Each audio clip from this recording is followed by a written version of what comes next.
devotee actually, this devotee is sitting on the bank of a pond, and he is sitting and watching.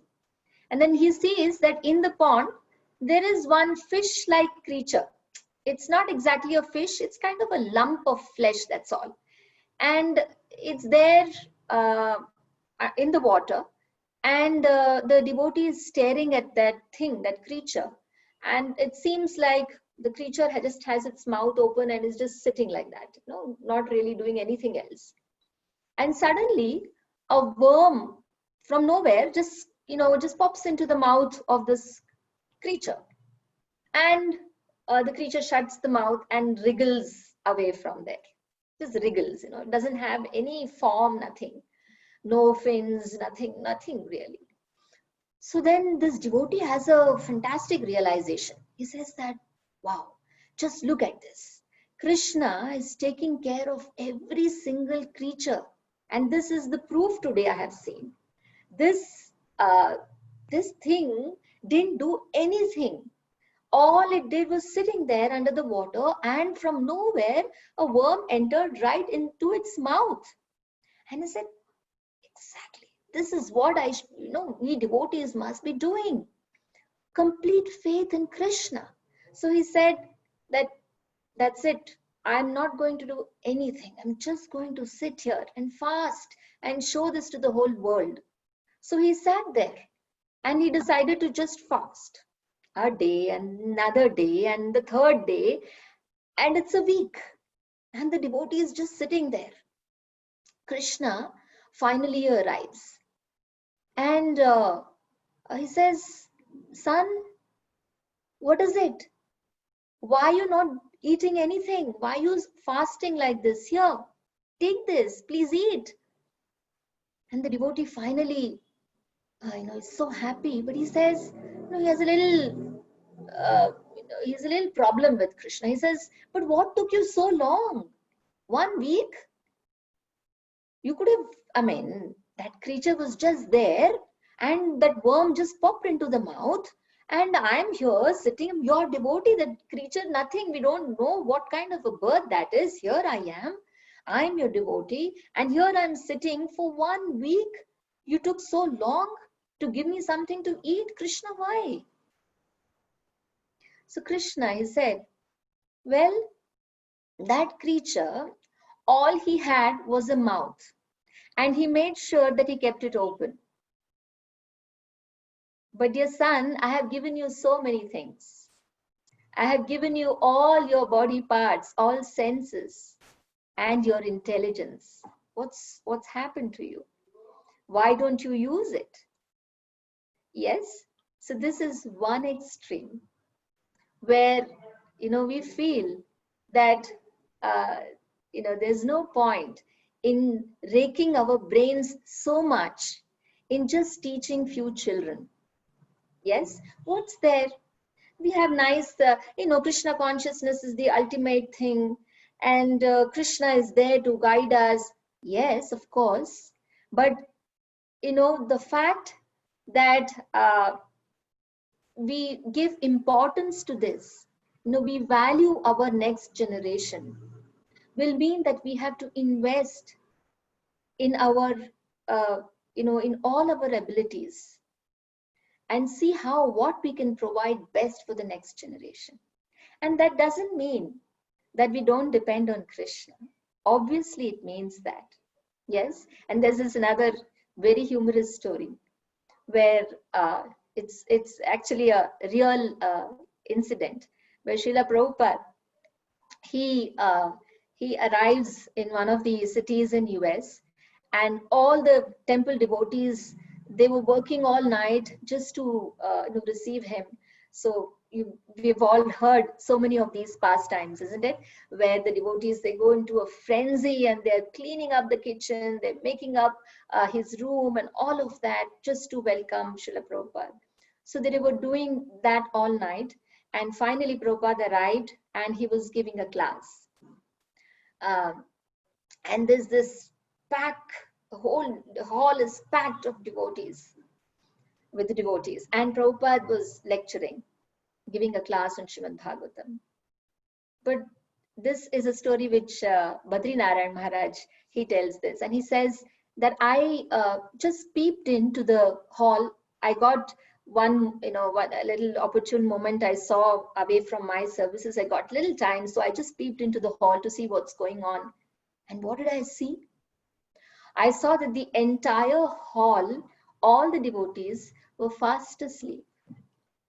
And Srila Prabhupada was giving this class. He was going on and on with his eyes closed. He was reciting and he was explaining. Yes, Srila Prabhupada, very often we see him, his eyes are closed when he's giving a class. So he was doing that. And then he said that we must surrender to Krishna wholeheartedly because he is our only shelter. And this movement is growing only because of his mercy.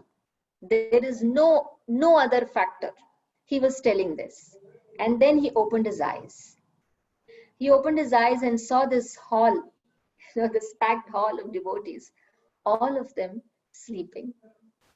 So Srila Prabhupada, you know what he said? That is a fact. So which means that this movement is actually growing only because of Krishna's mercy. So very true that there is no other ability that we can boast of that way. Yes, none of us can. But it's also true at the same time that giving credit to Krishna, giving credit to our spiritual masters, it's important that we take this very seriously. And like we can see, there are very few devotees who take this as an important service. Though we have, Sunday schools and things like that, which is very good, but we don't have people who are very systematically working behind this, right? So I really, I'm very thankful to all of you who feel that this is an important service, and we should, really take efforts in pushing this, yes, in creating systems where we can actually pass this wonderful treasure that we have received because of our own whatever circumstance. We have somehow or the other received, and we would like to pass it on to the next generation. Yes? Okay. So having said that, now I'm going to to share my screen and take you to the example that we we did it as a homework. One second, for writing instructional objectives. Sorry.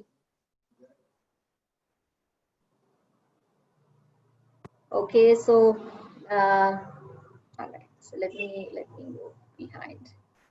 Let me go behind. So our topic, or the theme that I had given you, the topic of one class was supposed to be why should I read Srimad Bhagavatam? This is what you're trying to teach to teenagers. Yes, we were trying to develop our explicit and implicit objectives. And a lot of you, many of you actually came back with interesting responses. So what I'm now going to give you is an example again of some objectives. So examples of how to write explicit objectives, because they are confusing and also they're very important. So we need to at least figure out what's not an explicit objective, okay?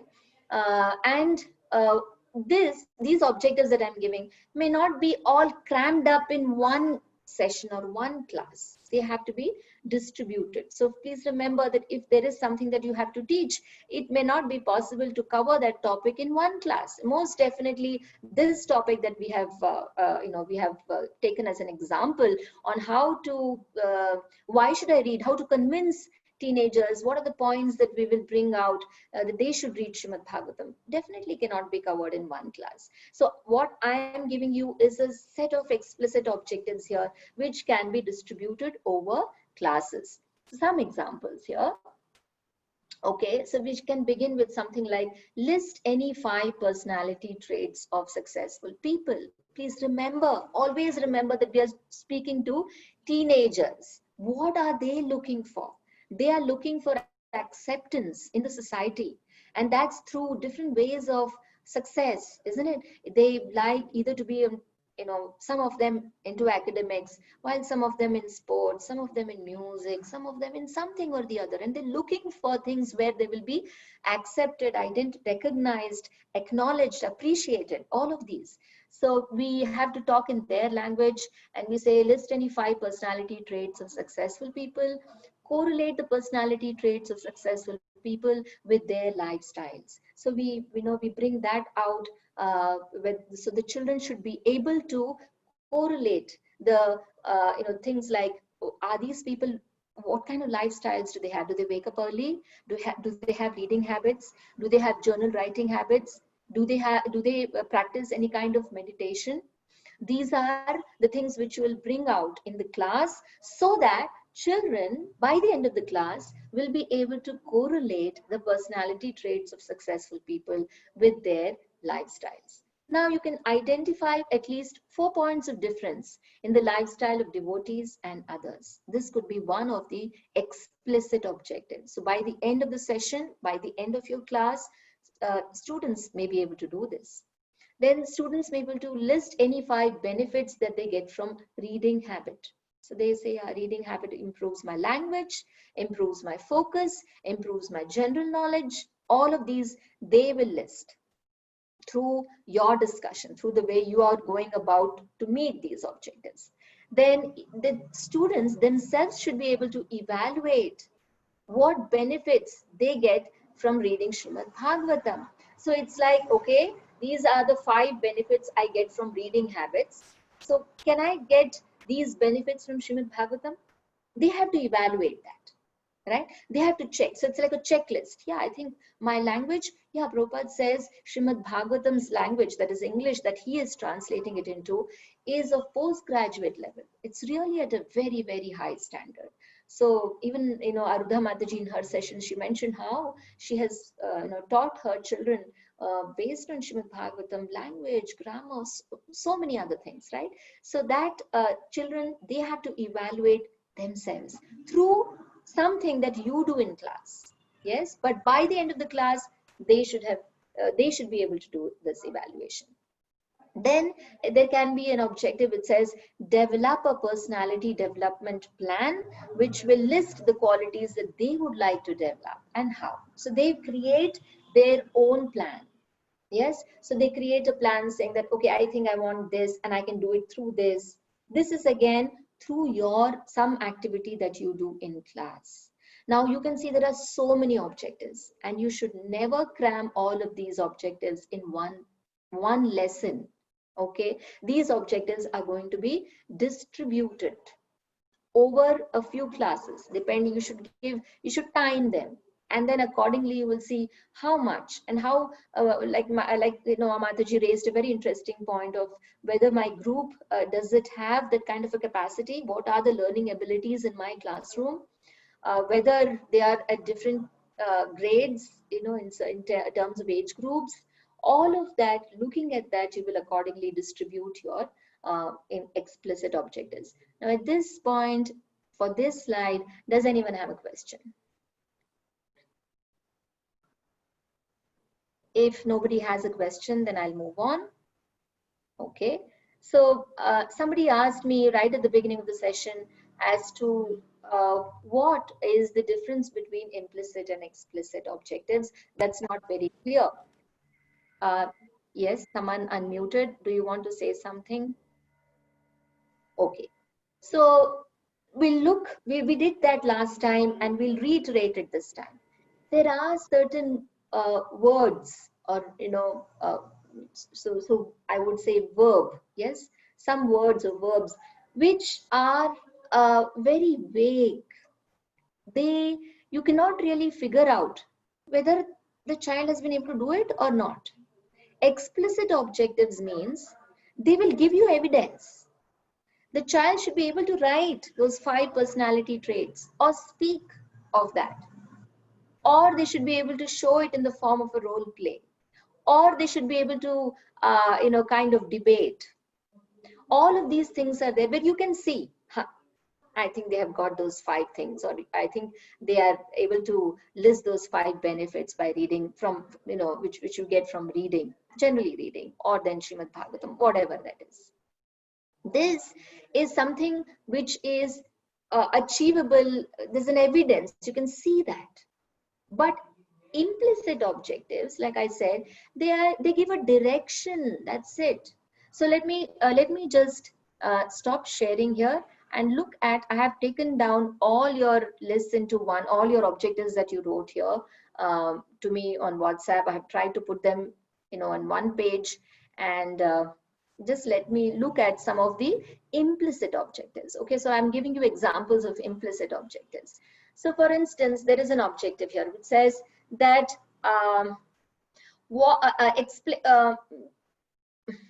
okay, it's not even that way. Let me, it's not that, it's not even in the form of, okay, there is something like science versus Vedas, which is, there is no objective there. There's nothing you can make out. Yes, there's nothing that you can identify. What will the child be able to do something? So there's one more here.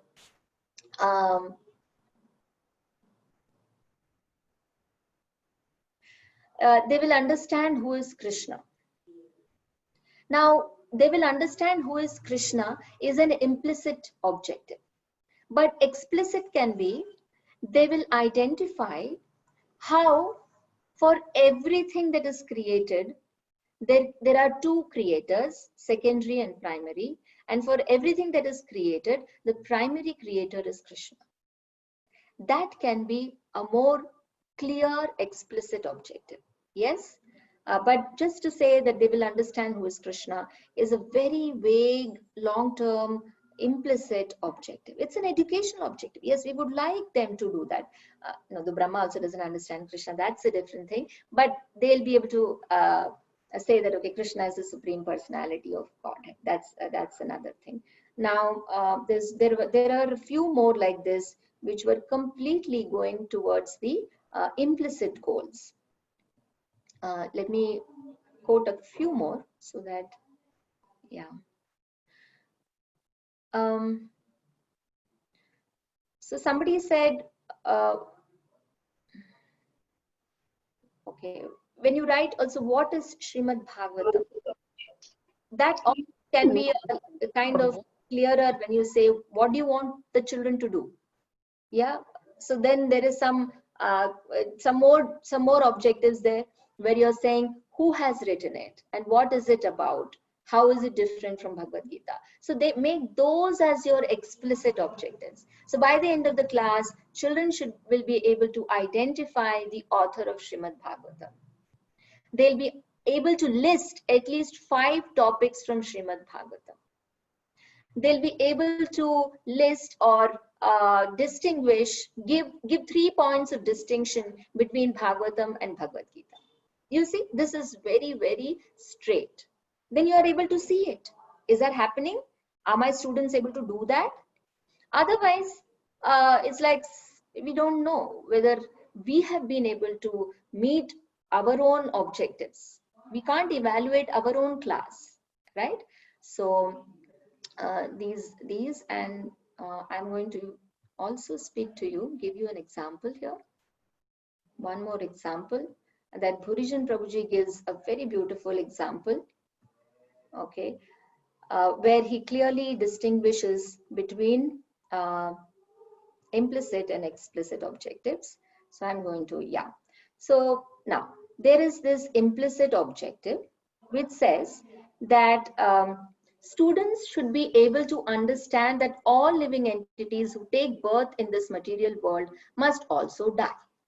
Okay, this is such a vague objective. Yeah, I know we want them to understand that, but what do you mean by understand? How do you find out whether they've understood or not understood? Correct? So for that, there will be very clear, explicit objectives. How will you write that? So we say very clearly, recite individually from memory the Sanskrit for Bhagavad Gita 2.13. Dehi knows. Then the second will be explain when called upon the cycle of change of body indicated in this birth. indicated in this verse. Mentioning the terms Kaumaram, Yauvanam, Jara, death, rebirth, all of these words I should be able to hear when they are explaining it, when the students are explaining it. Okay. Then explain when called upon, why is it desirable to leave the cycle? The students should be able to explain.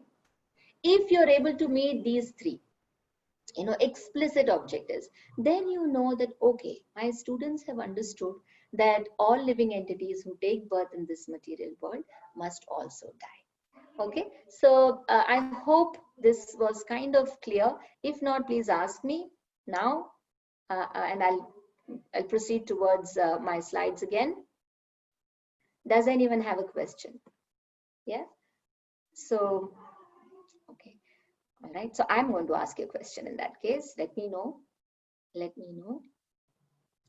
if this is an explicit objective or not. Okay, so okay. By the end of the class, students should know how to take care of citizens. Is this an explicit objective or is this an implicit objective? Implicit objective. Implicit.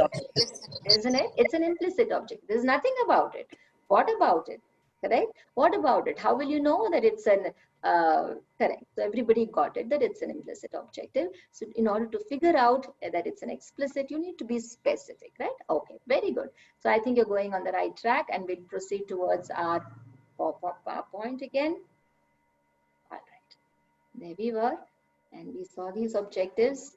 Now let me just do a quick thing on do nots, the do nots of writing objectives. Okay, what you should not be doing. Okay, so the first point is, it's not a description of what will be done. No, not that. But it's a description of the behavior that will be accepted as evidence that the student has achieved that objective. Correct? This we've discussed. So don't say that, in this class we're going to do this. No, that's not an objective. Yes, the objective should clearly say, by the end of the class, my students will be able to do this. So I know I have achieved my instructional objective, correct? Then it should not have words like this, understand, appreciate, know, but will have very specific words. This we have read over and over again. And for one lesson, there need not be more than 3 or 4 objectives. I've done this, I've told this also. And beware of over specification or vagueness. I mean, don't be so like that, or don't be too like that. And that will come with practice. Correct? So we don't have to be very, very specific and make it like one hell of an exercise, or keep it so vague that I don't know, the students don't know what's going on in the class. Correct? So if teaching objectives cannot be evaluated, then the teacher may not be teaching anything at all. This is for sure. Yes, it may go on, and students are sitting there because they have to sit there, because their parents are sitting in Bhagavatam class, they are sitting in Sunday school. They have no other choice. Yes, so try not to make that kind of a, because remember, I always, my Guru Maharaj had given a very fantastic class on how to pass values to the next generation. And there he was mentioning about giving positive triggers. Yeah, so what is a positive trigger? For all of you, you all must be having something, say some smell, say some sight, or some person who takes you to a very positive, some nice memory, who takes you to a very positive space. Yeah, and that positive trigger is very essential for children to take Krishna consciousness for life. If they associate Krishna consciousness with boring people, boring classes, fasting all the time, and making them keep hush, hush all the time, sit quietly, or have you chanted your rounds? No, this is a demon. These kind of things. Then please remember that it's not going to last long at all. The very first opportunity, and they're going to give it up. Yes, so while we definitely depend on Krishna, we also don't know what their karma is. Yes, all of this is true, but it's also equally true as to what kind of positive triggers have we managed to give them. Yes, so right. So let's look at this. Okay, this is okay. Now let's see. We'll have two people take over. Please raise hands very quickly. And Lakshmi Mataji, quick, tell us who wants to be Yogeshwara and who wants to be Srila Prabhupada. Come on. Okay, Priya Shankar Mataji has already raised. Somebody else also has raised hand. Lakshmi Mataji. Rajeshwari Pran Devi Dasan. Okay, so very good. So let's start. So Priya Mataji, you will be Yogeshwara and Srila Prabhupada will be Vrajeshwari Pran Mataji. Yes, please start. He's Yogeshwara. He says he was at your conference last night and he was there when you described how human life is meant for knowing God. So now he wishes to ask you a question. What is our process for coming to know God? Coming to know God. Srila Prabhupada, that is very simple. It is not at all difficult. Just like in your body, you are the soul, the important active principle. Similarly, this huge, gigantic cosmic manifestation must have some active principle. That is God. So where is the difficulty to understand God? Yogeshwara. For example, in our prayers, in our studies, what is our? Now, first of all, let us understand what is God. Then prayer. If you do not understand God, then how will you pray? If we understand that there is an active principle, then the prayer we have already described. Janmadhyasya yatonvayadutirasa chartvesha bignas. I pray to the Supreme Personality of Godhead Vasudeva, who is the origin of all creation. This is the active principle. Okay, thank you so much. So why we read this was to finally reiterate the importance of objectives. Srila Prabhupada again and again mentions this, that if we do not know the goal, the objective, then what about prayer? Yes, here in this case, the example is Krishna as the objective. You know him and then you can pray.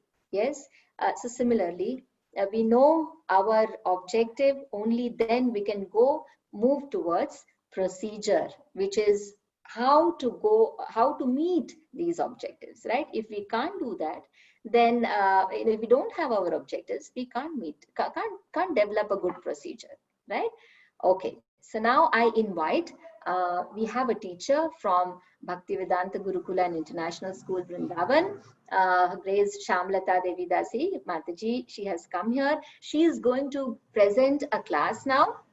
Okay, so we all can attentively look at how she presents this class. Okay, so I'm going to stop sharing. And Shamlata Mataji, over to you. Can we see you on screen? Hare Krishna Mataji. Yes, we can't. Yeah. Hare Krishna. Hare Krishna. Hare Krishna. Hare Krishna, everyone. Actually, I'm thankful to Hare Mataji Krishna. for giving this opportunity. It was under her guidance that we learned how to teach Srimad Bhagavatam to the children. So I'll be just presenting a class how it's just one class where I'll present how I will like introduce Srimad Bhagavatam to my students. So I'll just share my screen.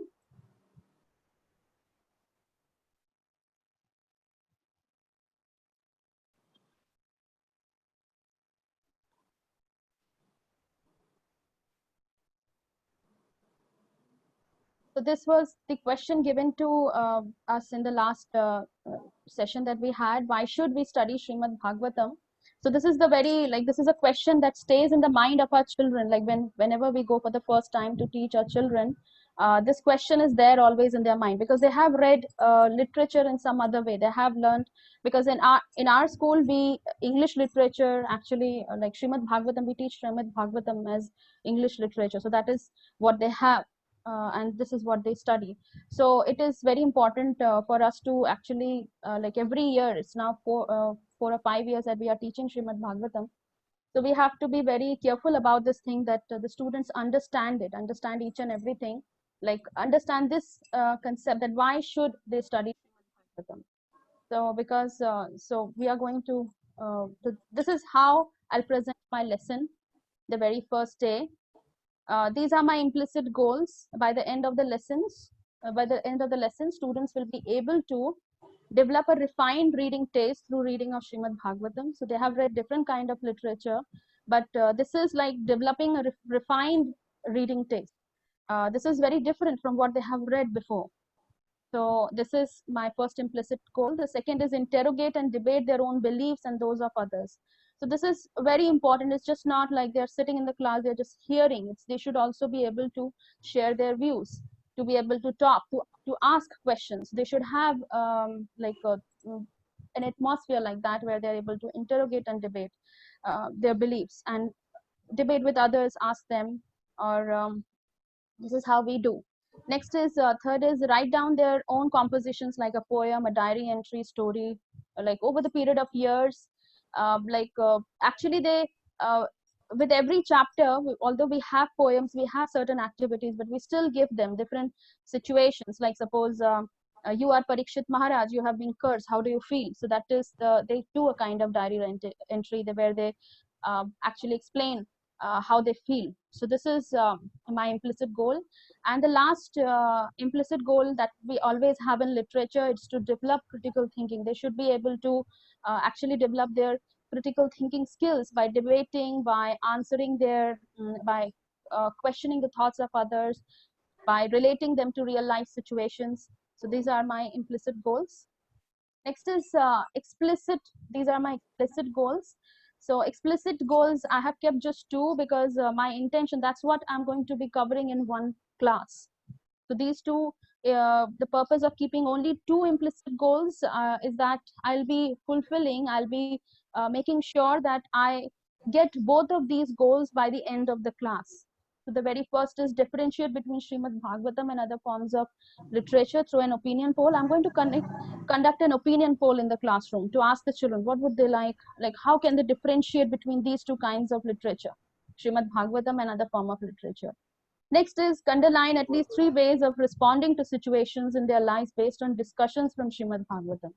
So here we are going to like how they respond to situations, because we see, because the group that we handle mostly, that I handle in my school is like they are the teenagers. So it's like they're very impulsive. They are quick to take decisions. They sometimes they fight, they get into troubles, and they do not know how one should take any decision, or how they should respond to even adverse situations.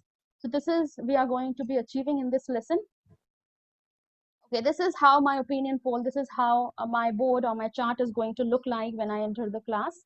I'm going to give them these types of reading that they usually read. Like they like to read, some of the children maybe like they like to read epic, or they like to read a thriller. They like to read about action, like any action, like any scene or any book that tells them about these action movies and action things. Then there are some people who like to read short stories, historical stories, or any kind of a drama that they like to read, battle stories, like anything from the battle that tells about how the fights go on in the battlefields. Many of the students, they like to read different kinds of stories. Next is heroic deeds, like where they have a hero like a Batman, Superman. So they actually want to know about these people, superheroes. Then some maybe like some of them maybe like may like to read idealistic stories, motivational. And there are a few children who like to watch villains die. So I'm going to give them this whole list, and then I'm going to conduct a vote. So I'll ask one of the students to volunteer and count the number of children who actually like they will be voting, the children will be voting, and one of the students will be counting the number of votes, and it will be written here. And thereafter, after the voting has been done, I'm going to give them, I'm going to show them the slide, or I'm going to remove the sheet from that part of my chart which shows examples from Srimad Bhagavatam, where we can find these different kinds of reading. So usually what happens in English literature when they study English literature, so they have only 4 or 5 themes that are covered in a year. But when they read Srimad Bhagavatam, there are so many stories related to it. There are so many other things added to it that they get to actually relish different kind of stories. So here we have like if they like epic, there is Mahabharat. If they like thriller, there is this pastime of Narsimhadev and Varahadev. And if they like action, this killing of Kamsa, like how Krishna and Balram, like how it happened, the whole thing, the whole scene. So their action can be described like that. There are various stories that these children like to read from Srimad Bhagavatam. They like these stories a lot. So usually they want to know, many of the students they already know, and even if it is being repeated, they like to hear it again and again. So some of the stories, short stories that can be as and when it is required, it can be narrated in the classroom. Then stories of Ayodhya, Hastinapur, historical, when we talk about historical reading, any kind of historical reading, Bhagavad Gita, talk about drama, how it whole thing took place, how it was spoken. And then the battle of Kurukshetra, like if they want to hear, they like to hear battle stories. So the battle of Kurukshetra is there in Srimad Bhagavatam. Then Krishna killing demons for heroic deeds, how what are the superhero powers that can be.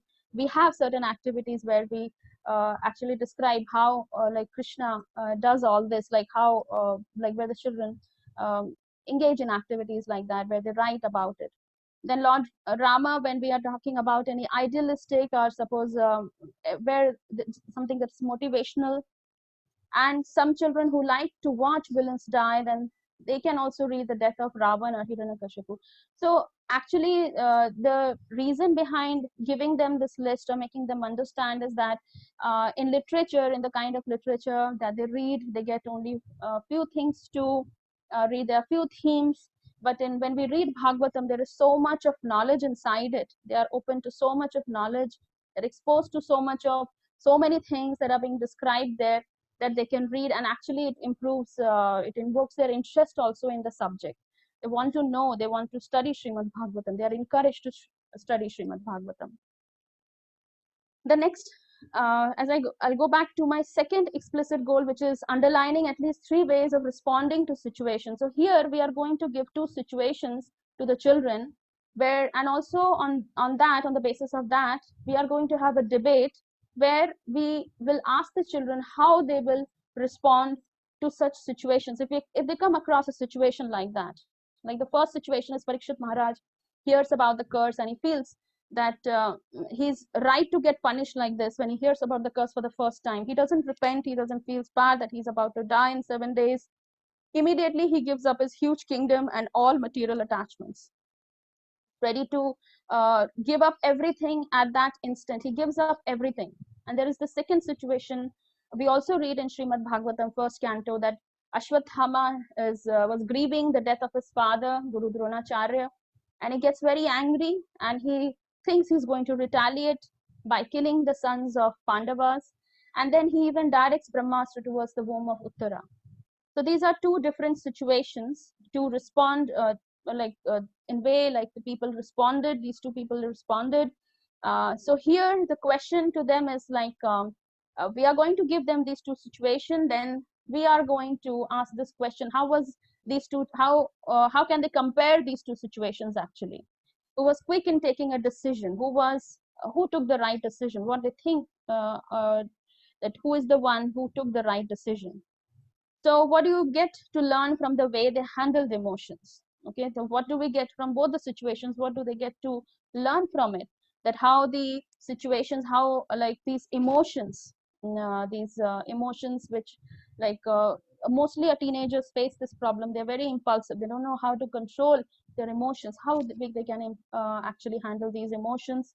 And if ever they come across such situation where their judgment is questioned, how will they respond to such questions?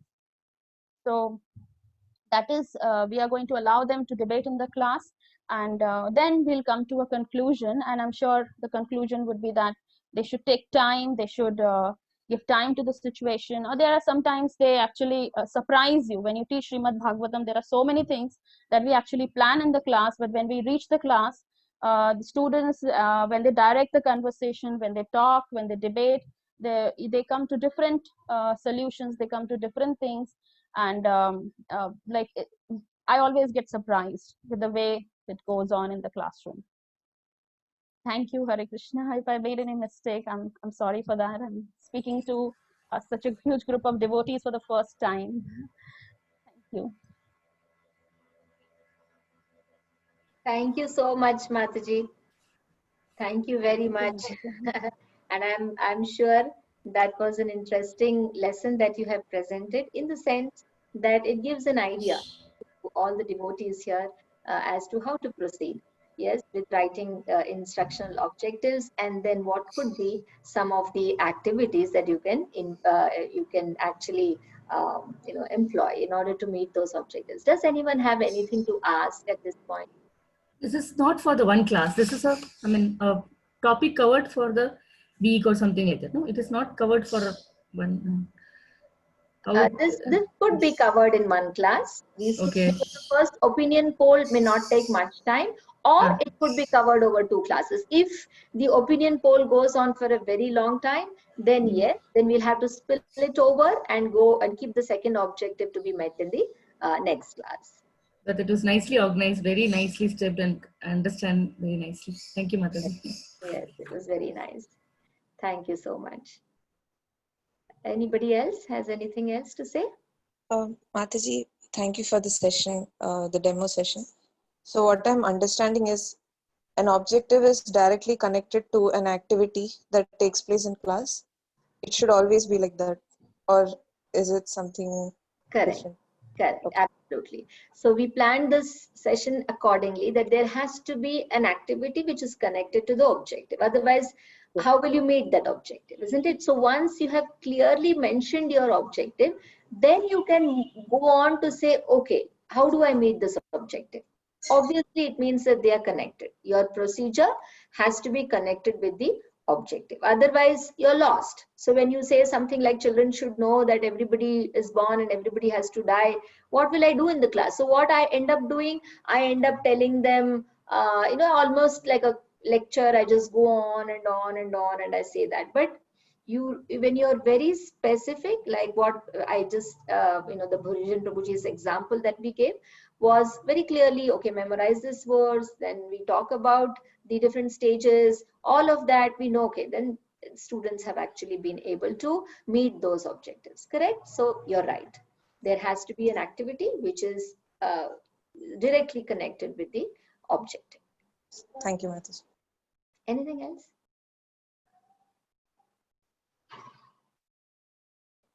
Okay, that's good. All right, so we'll, somebody is asking a question here. What about the implicit objective mentioned here by also evaluated? So implicit objective, like we said, it's hard to actually measure it, but it gives a direction, and they are educational objectives, which means that we would like to educate the children on that. For instance, Mataji had a very nice implicit objective of developing a refined taste. Now, you can't measure this. How can you evaluate this? But over a period of time, when you see that, okay, children are spending, they are going to class on their own. They don't have to be reminded to go to class. They are waiting when the class will happen. So you know that, oh, I think they are developing some taste for reading Srimad Bhagavatam. That's how you can probably understand. Yes. And I think that's it. That's all. Any other question? Okay. So let me go back to my slides for some time more, and then. Mataji, this PPT will also be shared, no? The Shamla ma'am is shared. Shamlata Mataji's PPT. That PPT may not be shared. Okay. Yes, PPT may not be shared. Okay. So let's see. Yeah, what does this say? This particular slide, it says, the proof of your teaching method will be the spiritual improvement and fresh enthusiasm exhibited by the children. Yes. So this actually is giving some hint on how good your procedure is. This is what I just said. Yes. So the enthusiasm, if you see your children enthusiastic, then it means that your teaching method is good, is really effective. And that's what we are going to discuss today on procedures. Yes, we are going towards procedures, talking about what should we involve in the classroom, what kind of activities should we do. Correct. So here we see the first point to be taken care of is choice of procedure depends upon students' abilities, their history, their culture, their learning styles, and even the teacher's preference. What would the teacher also like to do? All of these will decide what exactly do you want to do in the classroom. And then the second thing is we should be aware that there are different things like lecturing, discussion, role play, problem solving, and we have to decide, okay, which one do you think will be the best to meet this objective. So for instance, Shamlata Mataji, she had this wonderful procedure of opinion poll. It's a very new, it's a very interesting, which teenagers will really like. Yeah, so there are so many other things like this which you have to actually make a choice and see what meets your objective the best. Now, okay, so I want you all to read this paragraph, this one conversation, this one purport, and then in the chat box, please start writing what is that one word that comes to your mind after reading this. Okay, remember we're talking about how to teach, teach Srimad Bhagavatam to teenagers. That's our course. So keeping that in mind, read this and type in the chat box, what is the one word that comes to your mind?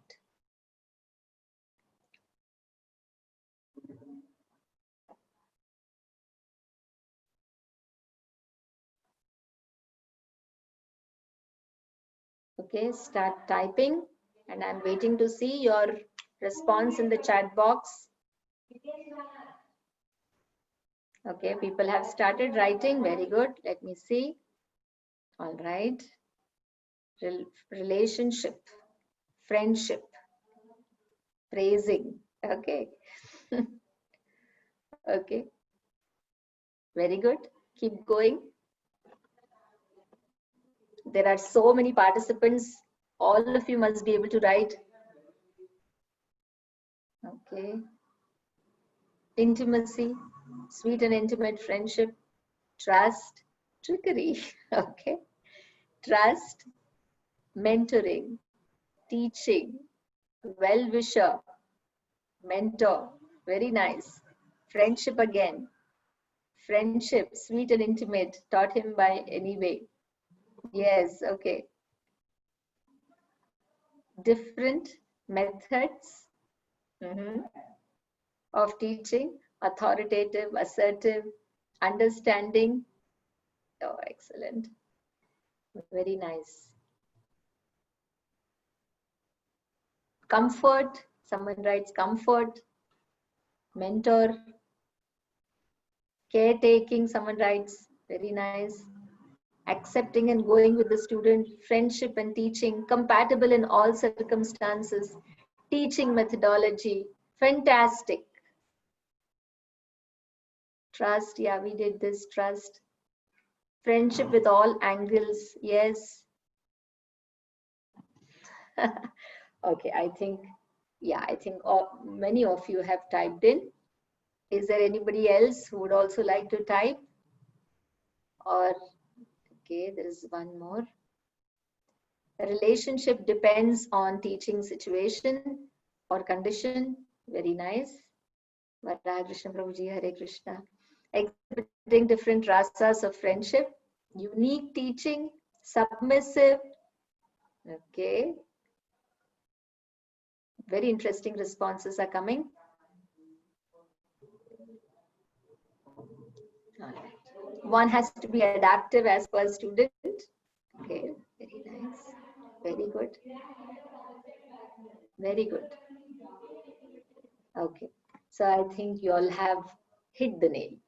So you see here, it's this particular purport tells us so clearly how beautifully Gopinath Acharya taught Sarvabhauma Bhattacharya. Yes, so it's talking about how their relationship was. Yes, there are more responses. 3 more, let me see. Not just mundane, but genuine concern. Very good. Teaching as required. Yes. Okay.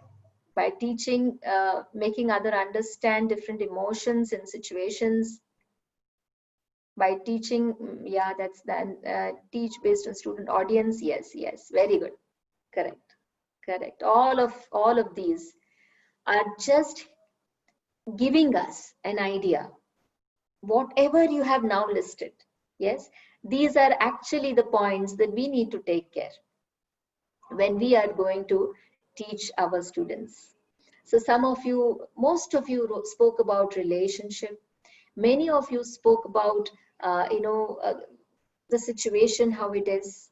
Then some of you spoke about teaching methods.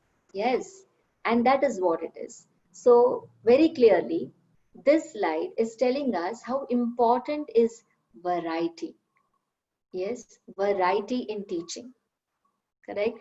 And we know very well how Srila Prabhupada again and again, he tells us that spiritual life, spiritual world is variegated. Yes, there is so much variety. Krishna enjoys so much of variety.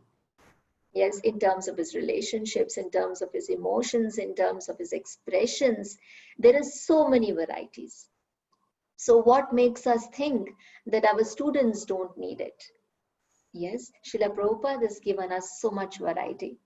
Yes, in many classes, sometimes we hear that actually it's chanting, that's enough. But everything else is necessary because we need variety, right? So similarly, our children also need that variety. And like you all said, that variety is necessary, but along with it, relationship is so important. So for homeschooling parents, maybe that's not a big deal. We already have a relationship, and we know we are the best well-wishers, all that. Yes, but that doesn't mean that we don't have any variety. And for others who are teaching in formal setups or in temple setups, it's not possible that we don't develop a good relationship with our students, and we expect them to learn. They may for some time, but it's important that we, in order to keep or impress upon them. So I'll tell you a little story here, and a story and actually an incident which my Guru Maharaj was sharing. He said that one of his disciples, she was telling him that when she was very small, she was born in a devotee family, uh, and not born actually, but her, when she was very young, her parents became devotees.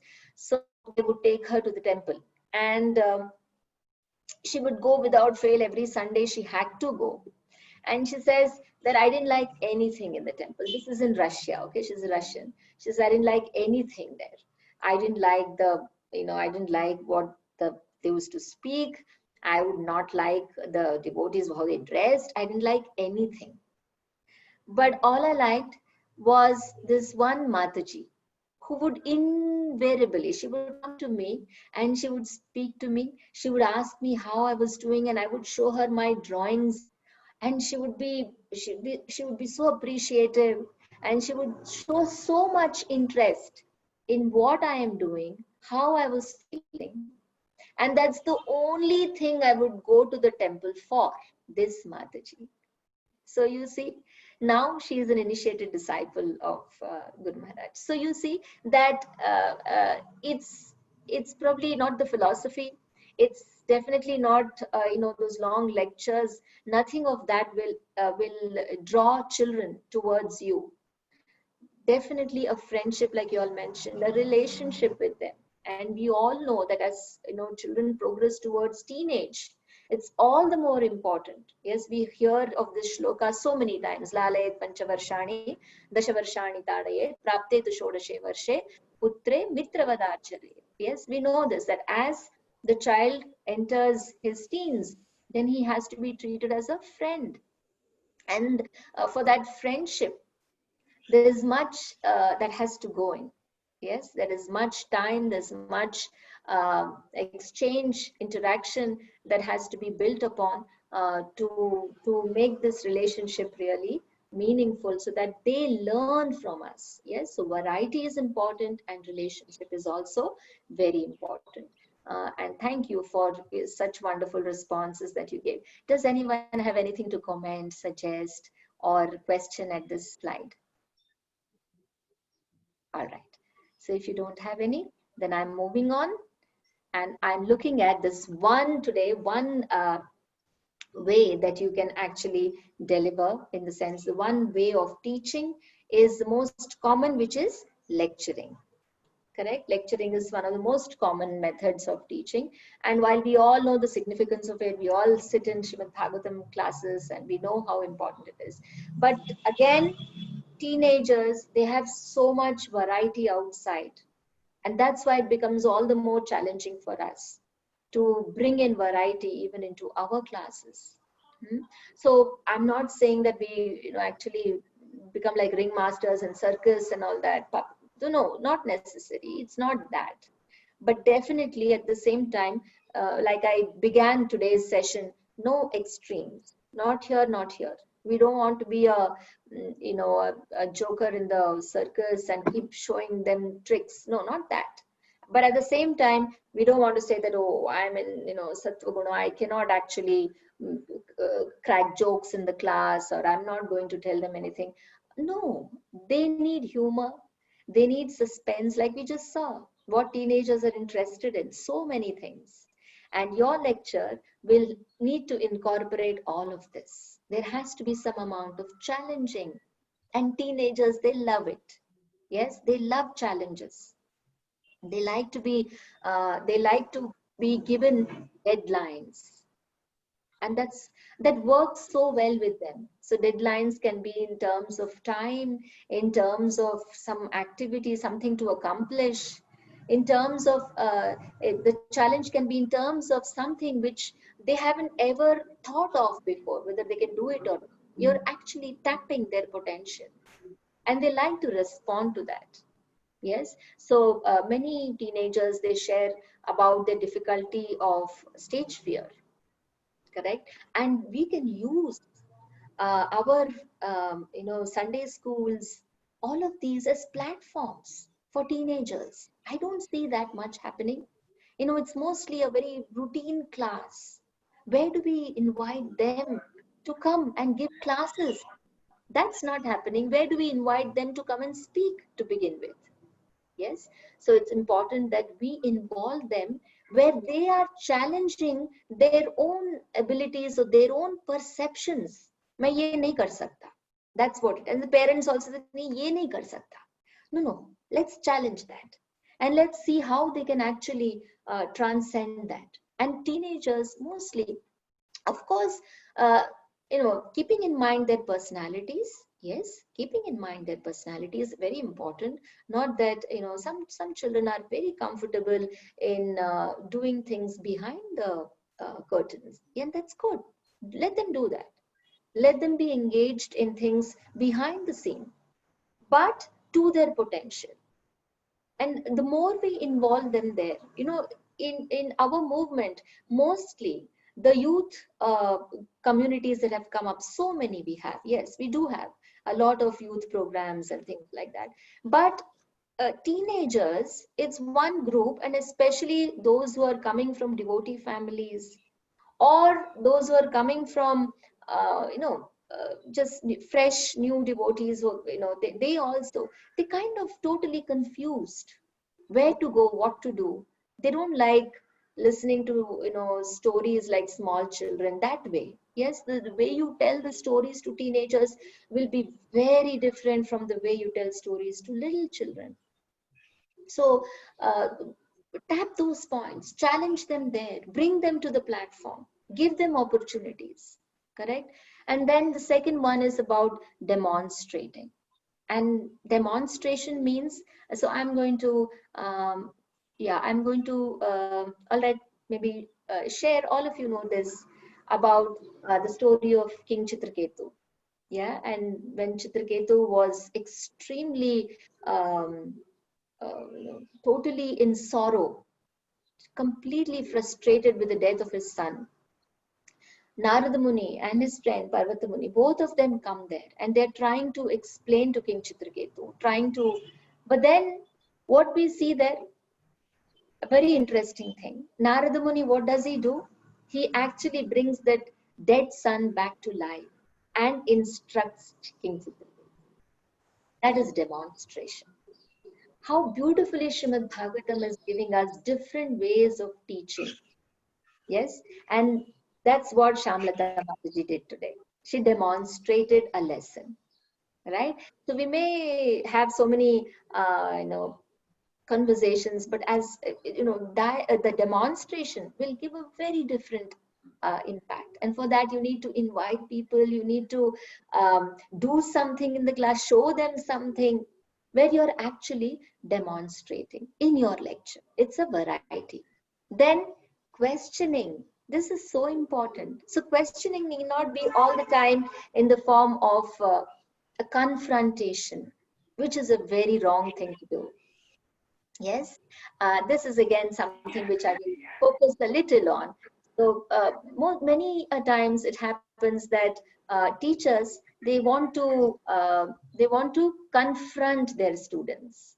So confronting, especially the teenagers, will ensure that they will never come to your class again. Yeah. So what does it mean? Confrontation. Confrontation means actually humiliating them for something that they have done which is not approved by you. So you confront them and you make them feel miserable. That's one thing which will really ensure that they don't like your classes, they will not come, they will not like Krishna consciousness also. If there are more such teachers, they will not like any of it. Yes. So questioning should be in the mood of, yeah, come on, tell me what's that, what do you think? Yes, you keep asking them questions, and also you make them or encourage them to ask questions. You ask them questions, you encourage them to ask questions, and then that will lead to discussion, which is a very, very powerful tool of teaching, especially with teenagers. Correct? Very small children, they are in a situation or a position to listen. They want to hear more, and they also want to talk, but they talk everything under the sun, which is completely not related to the class. But teenagers are not like that. They want to make a point. They would like to be heard, and you should provide a platform for that, and that's only through discussion. So at this slide, again, I'm going to pause and ask you all if you have anything to comment, suggest, question, please ask and make this more interactive so that you can take back points. Yes, I'm waiting.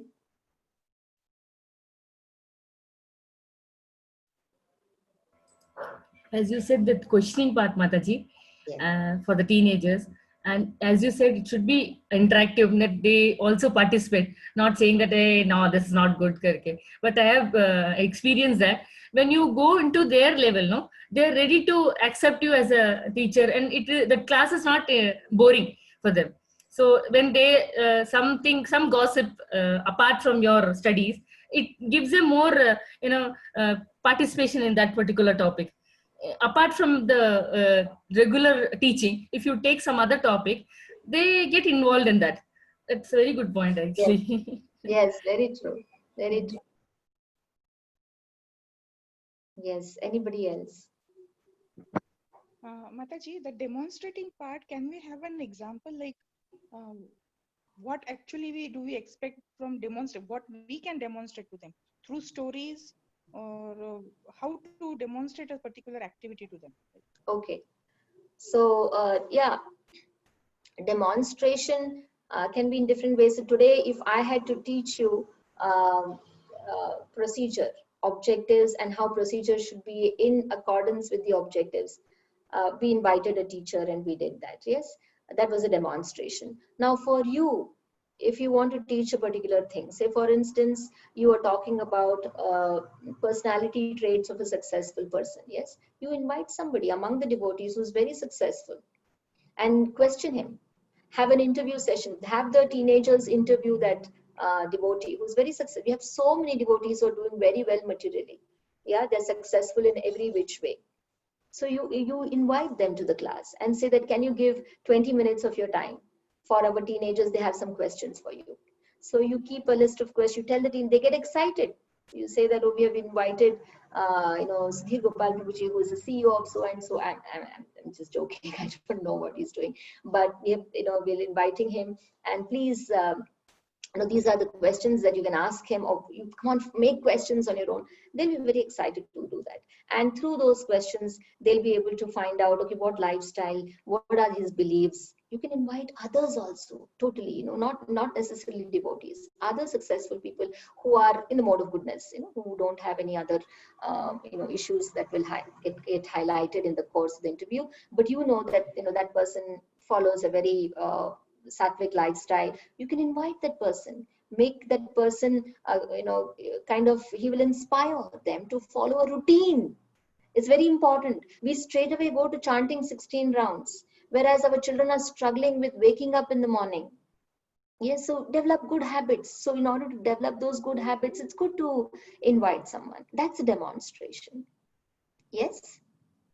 And Ma'am, also, if Mataji, demonstration is not available, like suppose we are not able to call them, can we give them characters about the story we have taught them and ask them to enact accordingly in the different characters to the teenagers? Yeah, if you're talking about Srimad Bhagavatam and you say that, write a character sketch of these devotees. Yeah, that's good. That's also good.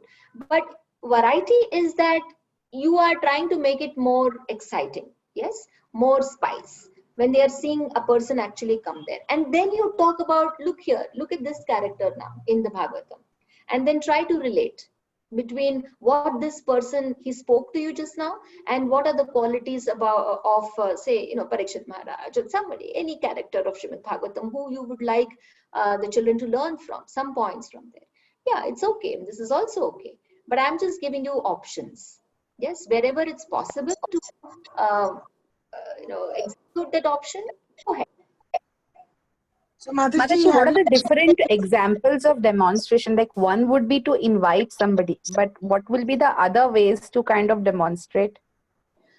So you could show them a video, which is, that's another way. That's a visual, something you're going to actually, demonstrate through that kind of a thing. Or you can also have, experiments in the class. So it can be a role play, which is going to be demonstrated in the classroom, where you have clear objectives. So for instance, I shared this, we had a very interesting objective where we said that students should be able to understand by the end of the class that Krishna can use, so wait, let me go ahead, go back. No using understand. Children should be identify how Krishna can use some of the characters or devotees to teach important lessons. Okay, so we wanted to show how Parikshit Maharaj was used to teach all of this. Yes, Parikshit Maharaj was a devotee, but how is it that he got so thirsty, hungry, this, that, and got so angry? So we demonstrated that in the class. And how did we do that? We took into confidence one good boy of the class. And then we told the student that you come late, you walk late into the classroom and don't ask for permission, just walk in. Okay. So, and then I'm going to yell at you. So what happened? The student walked in, and the teacher, who this student was one of the best students in the classroom, never breaks any rule, and the student walked in, and the teacher started saying, what manners is this? You have no etiquettes. What have you been learning? This, and the entire class was in rapt attention. So what happened? How is it that this student, the teacher is yelling like this? For what? For, he was a little late, and he probably would have entered without asking because it would disturb. They were wondering what happened. Yes. And when the student came in and all this happened, yelling, telling, everything happened. And then the teacher said, this is how Krishna used Parikshit Maharaj to teach it. And everybody was like, oh, so that's fun. Yes, so that's one of the ways of demonstration. And someone is asking, is that okay, Mataji, whoever asked? Yes, Mataji. That's perfectly fine. Vallavi Mataji, you asked. Yes, Mataji. Okay, there is another here. Yes, so there is connect mind map. Okay, wait, let me open this. My chat box is not very clear. I'll have to open it in a, then I will read. Mataji, should I ask you the question? Yeah, Will that be okay? my chat box is Yes. not. Yes, Mataji, I'll do that. So there are few questions over here in the chat. So now that you're talking about demonstration, few of them have asked that are the field trips good way of demonstration? Absolutely, that's an experiential learning, which is very, very good way of demonstrating. So all that we're talking about, say you're talking about Vaishnava etiquettes, yes, and you go there on a field trip and you realize how devotees are actually behaving with each other on a field trip, or you're talking about service attitude, that's your theme, and you're trying to develop explicit objectives to inculcate a service attitude among your students. Field trip is one of the best ways of developing that. Yes, why not? And that's Okay, how the second thing that okay, Mataji. no, continue.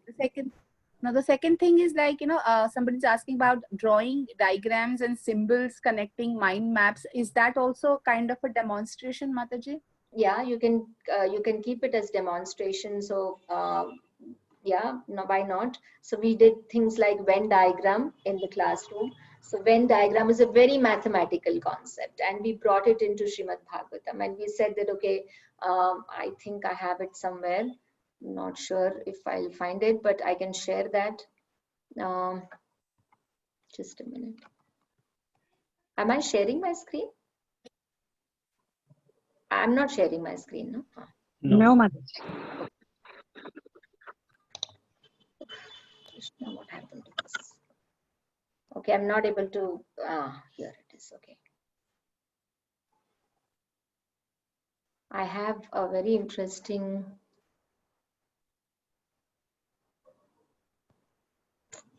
okay. All right, I think I'll show it in the next class. I can't find it here. But yeah, we showed a Venn diagram on, I think, qualities. It was on qualities of people in Sattva Guna and devotees, something like that we used. And we saw what are the common traits. So yes, we can use different tools, mind mapping, drawing, all of these are good ways to demonstrate. Yes. Mataji, there is one more question.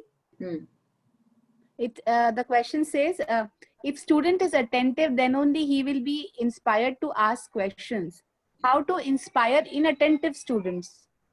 Through variety. Yes, even inattentive students can become attentive when you have variety, when you have humor, when you have an icebreaker, correct? An icebreaker becomes very important. So when you walk into the class and you start, okay, so today we are going to learn this, it becomes boring, and you know very well that some students who are inattentive will continue to remain inattentive throughout the class. But if you come inside and you don't say anything and you draw something on the board, say a monster, this very often, you just draw a monster, or you draw a devotee with the shikha and all that, or you write something like silent zone. The Gurukula teachers know this very well, how often I used to use this. So I write a silent zone and I say, everybody is quiet and I'm also quiet and I'm only teaching through sign language or something like that. So then everybody is paying attention. What's going to happen now? What is it that is going to be discussed? An icebreaker is meant for this, to pull attention of the entire class to what you're trying to say. Correct? So you don't have to have icebreakers like setting something on fire. Burijan Prabhuji says this, don't have something which is totally will make the class chaotic, but at the same time, make sure that you start with something so interesting that it pulls everybody. It could be a story, it could be a joke, it could be an activity, it could be something only, like I said just now, something drawing on the board. Things like that will make it very interesting. Yes? Yeah. Anything else?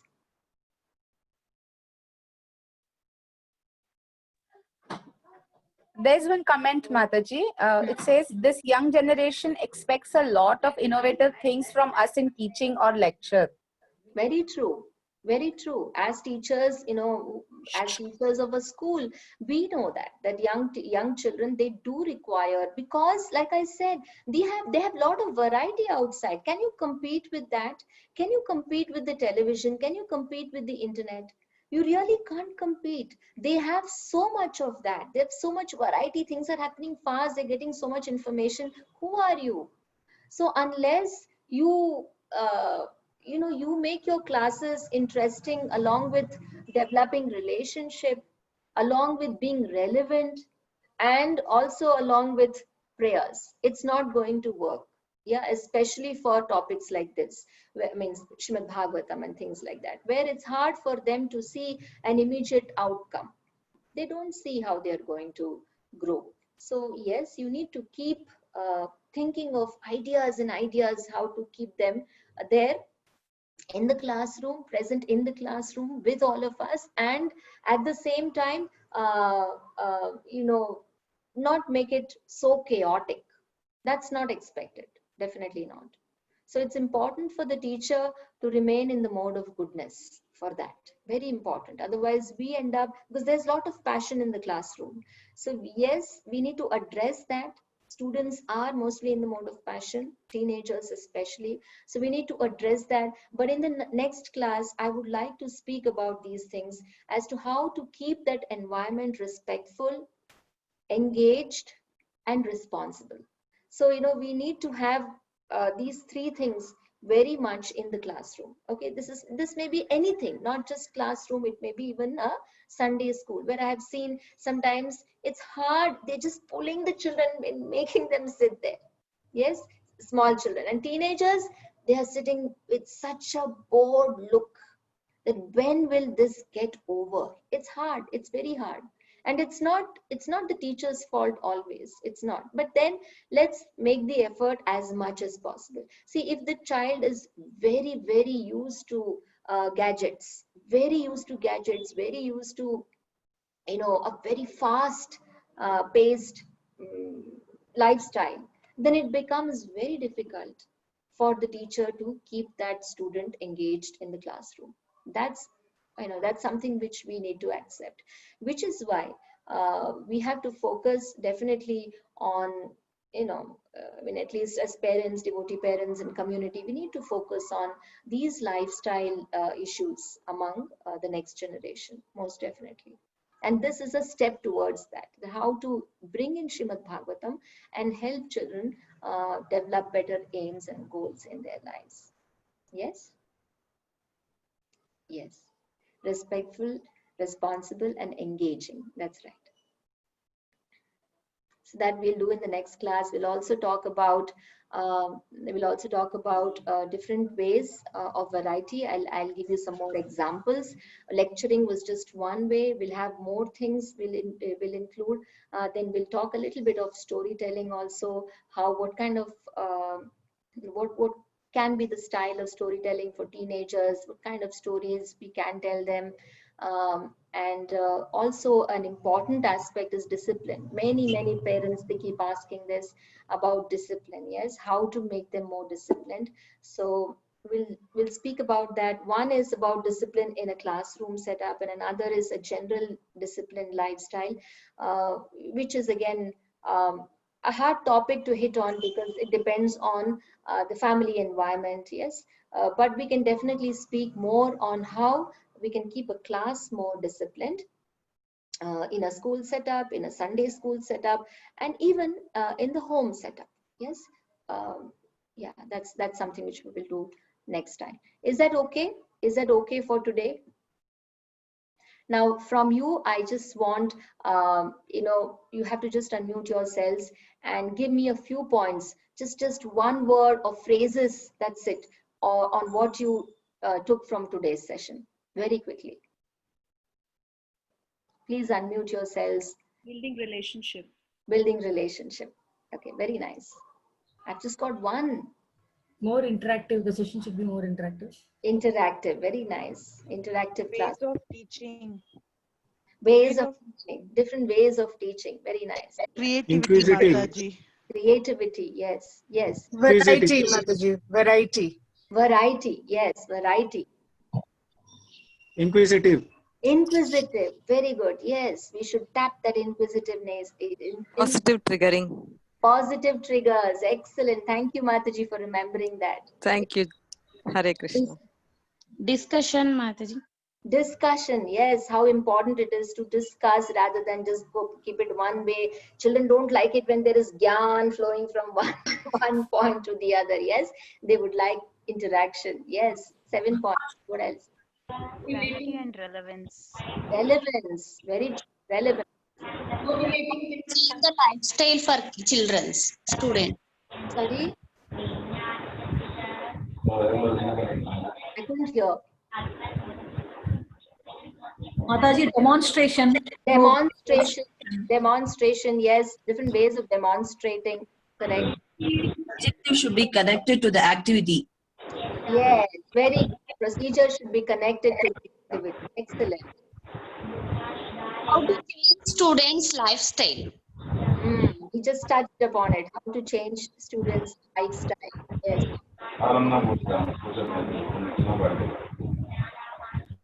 I think there is a lot of background noise.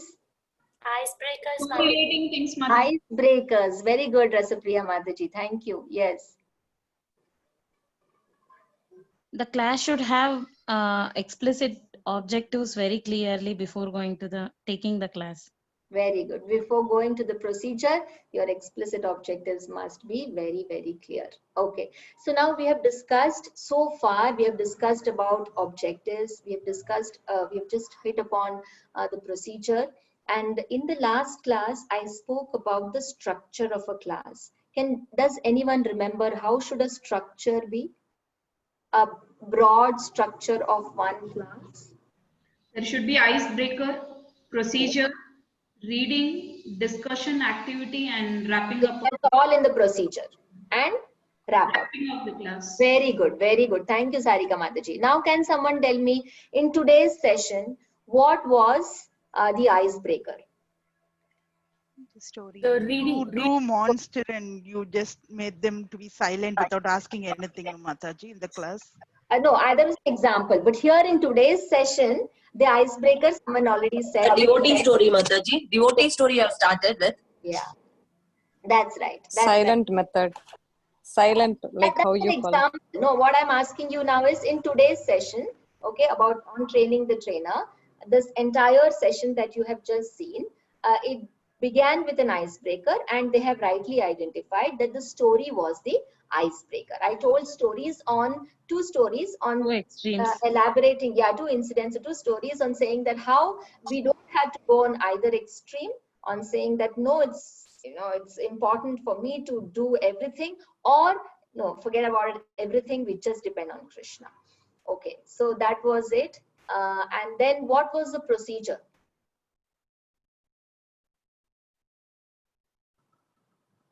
How to identify the goals, that is implicit or explicit. Okay, so no, I don't want that. I don't want the contents of it. What was the method adopted? Can you describe? Demonstration. Yes. demonstration. Yes. From the previous Questioning, Mataji.